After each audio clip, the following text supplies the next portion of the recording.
First off, I wanted to congratulate you on the Independent Music Award nomination. Oh, thank you very, very much.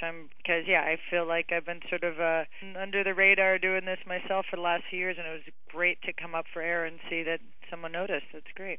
Well, yeah, this Out of Our Minds was really your first full independent album, so yeah, it must have been really rewarding to get the nomination on it.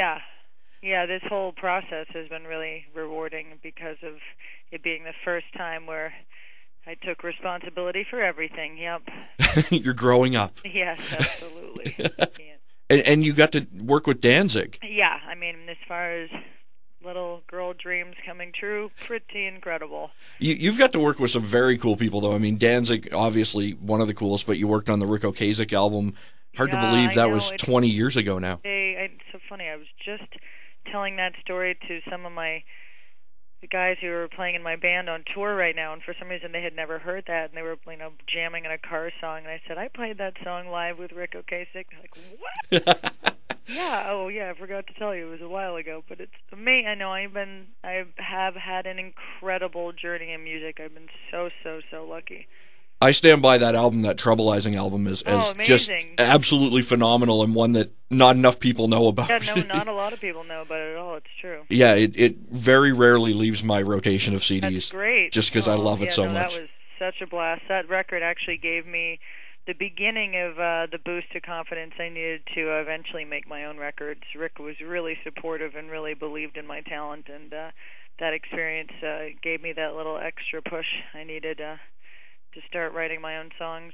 You're involved with the Light a Spark campaign this year, which is part of International Women's Day. How did that come about for you?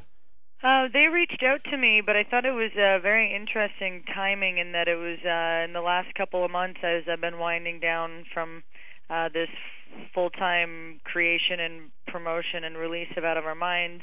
I'm entering 2011, and I have the beginning of a new chapter. I'm just putting the Out of Our Minds one to bed, and I was actually thinking around New Year's resolution time, I've really got to find some women's organizations to work with young women, and as I thought that, I was contacted by both the Light a Spark campaign as well as another one here in the U.S., all in the same week, and I thought that seemed incredibly destined that I thought it, and then these two different women's organizations thought of me, and basically there's just never too much effort put into fighting for women's rights, and especially recognizing that we're still we've only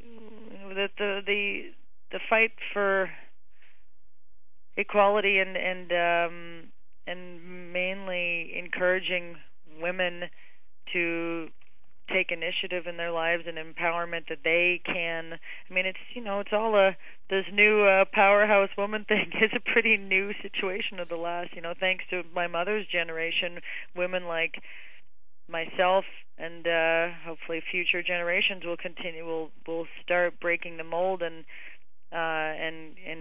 be expressive, independent. We still sometimes it seems like we've gone really far, but there's still a long ways to go. Yeah, I would agree with that. I think if you ask the general populace, mostly men, I would say, they'd say no, the battle's won. They're equal now, but really that's not the case. Yeah. It's kind of been pushed to the back burner, which is a bit unfortunate. Yeah, and that people just don't realize that generations of role playing and being told that you have to marry someone or stay at home, or that takes generations to break cycles like that. 100 years ago we didn't even have the right to vote. There's clearly, in certain parts of the world now still don't. How can we say anything has been won? It's going to take generations to undo what has been fixed inside of us for a long time. And you've been able to kick down doors in a dominantly male industry, being a woman in rock. Yeah, and I often, obviously, am asked that question about my experience in male-dominated field, and I have been incredibly lucky. I have not felt hardly any sexism or people who have assumed I can't do it just because I'm a girl. I mean, occasionally, but the moment we're on stage together or on tour together, they see that I work as hard as any of them, and so maybe, my experience has been incredibly good. I don't pretend that it's like easy for any woman to just go be in a man's world, but I consider myself very, very fortunate in that I've experienced a lot of support from all the male peers I've worked with. And in fact, in the music industry, sure, there might be some old-fashioned like sexism within like a corporate record label of like woman must be a sex symbol or whatever, but I'm sure it's got to be 10 times worse in politics or film or I mean, any kind of big money world. I mean, music is probably actually quite an easy place for a woman to try to make a mark. Yeah, and I mean, you've been, I think, a real great role model working with so many different people and forging your own path. I think you've done a lot to show that it can be done and done on your own way.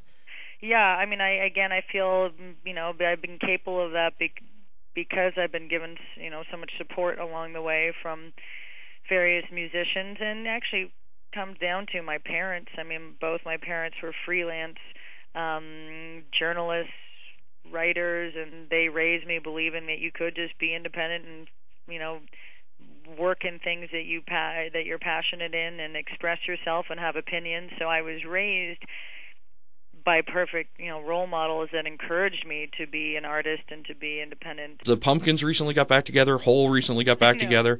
Were you tempted at all to make a call and say maybe this might be fun?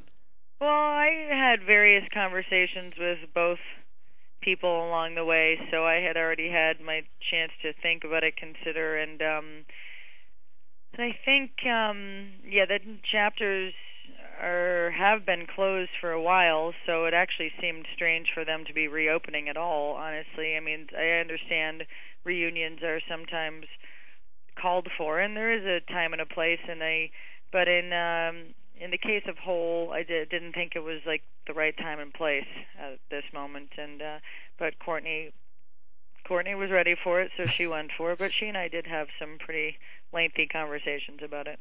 And what about the Pumpkins? Because I know you still list the Pumpkins as one of your influences. Oh, yeah. I mean, had I not heard that first album of theirs and seen them play, I probably wouldn't have picked up a bass, and Billy is the person who opened the door when my band in Montreal opened up for the Pumpkins. That's how I got started in music. So, I mean, that's why he's just like a role model, big brother, and the sound of the music has always been an influence in me. That was a different situation. I mean, the Pumpkins, I wasn't as long-standing of a member as I was with Hole. And I mean, I think, Billy made a decision that he was going to do it alone with Jimmy, the drummer, and then now there's only Jimmy, the drummer, so I guess he's kind of just happy being on his own.